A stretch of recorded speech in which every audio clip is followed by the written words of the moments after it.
The Thunder Bay Multicultural Association started almost 40 years ago with a group coming together as an ethnic group, or wanting to group together as different ethnic agencies in the community, ethnic groups that had really wanted to promote multiculturalism, but also to help others that were coming from their communities.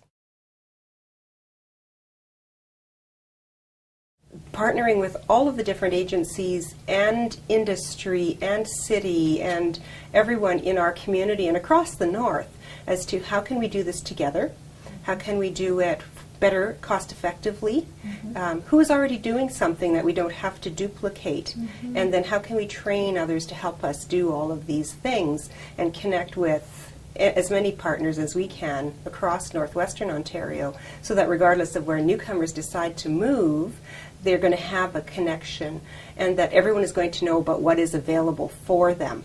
So there's not going to be a wrong door. Thunder Bay is not large in population, but it's spread across a large area as far as geography goes. So we want to have everything in one place.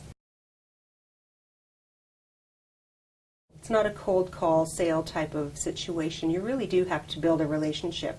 So I think that you start with sitting on committees, with participating in events, with reaching out to communities, with bringing folks into any different advisories and supervisory committees that you have, so that you've got a broad group of people participating in your work, and you're also doing the same. You can't go to an agency and just say, well, we would like you to partner with us on this. First of all, what's in it for them? What do they get out of the relationship? It's got to be give and take. You have to be providing something that they're interested in.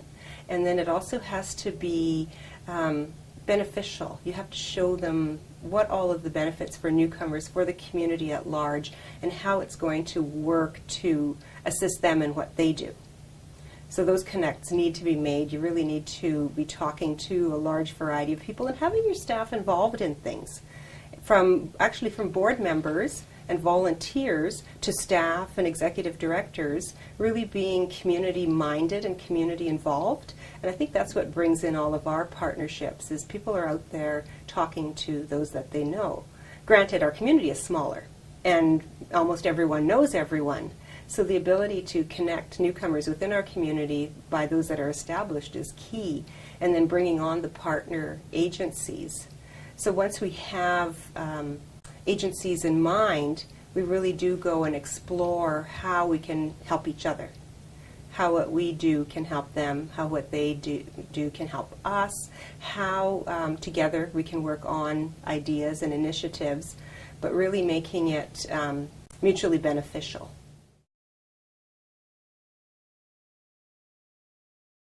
It grew through the involvement that we have of newcomers both on board and on staff. It also grew in the involvement that they have through different initiatives throughout the city and the staff that we have. So they're quite involved in many community agencies, events, and have access to a lot of information.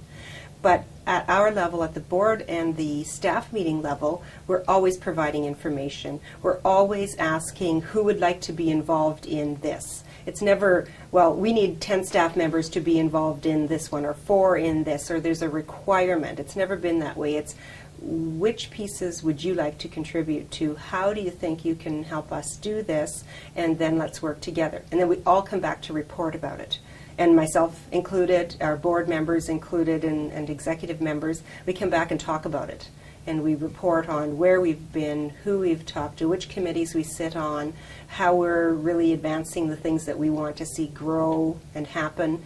And it could be anything from developing diversity in policing, to being members of the Chamber of Commerce, to creating the local immigration partnerships, and one for Northwestern Ontario, and being at the municipalities of Northwestern Ontario meetings, or human resources, professionals associations, training for them, assisting them with recruitment of employees. It's just really being involved.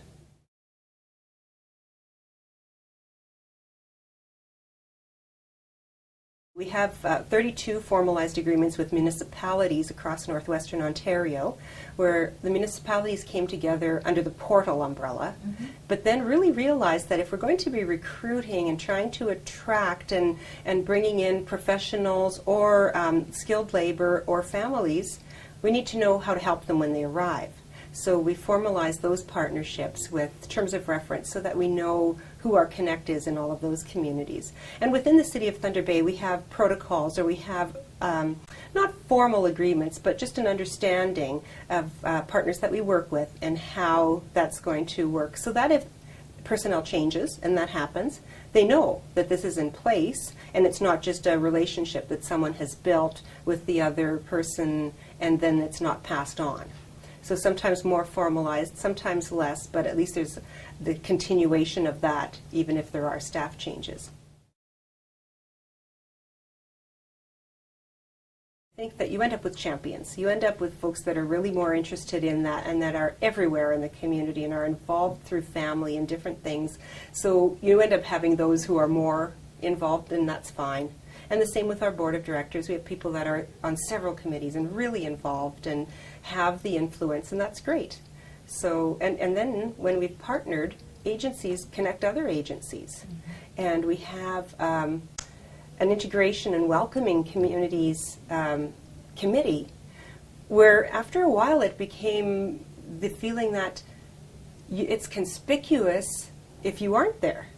So you were more conspicuous by your absence on this committee than trying to bring people in. It wasn't really, oh, who can we get? It was, well, why aren't you at the table?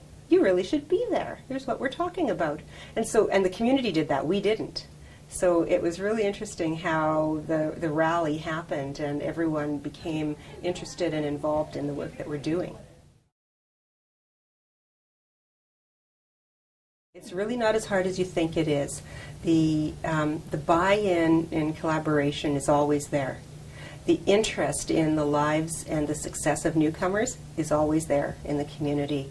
The interest in working together, where some agencies require training in any number of things, that diversity and interest in how our community is growing and changing.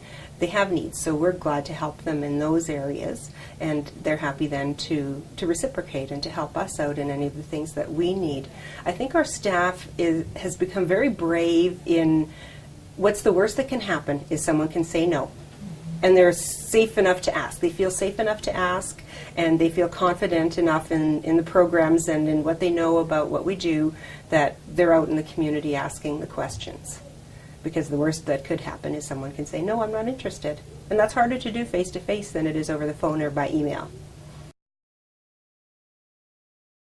I think that for agencies, large and small, it's not to be isolated, not to think that what you do isn't of interest to the whole community, because it is, to be out there, to look for the opportunities for press and for outreach and for being seen in the community.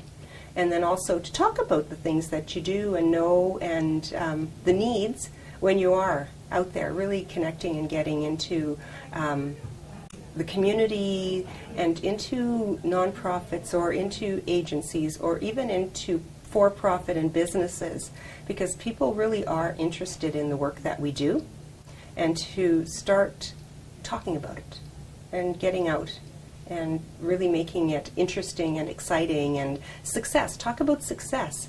Don't always talk about the needs of what we have, what we need to find, but talk about the success that we've had and what we've seen happen, and tell a story of a newcomer success situation and really get someone's attention that way.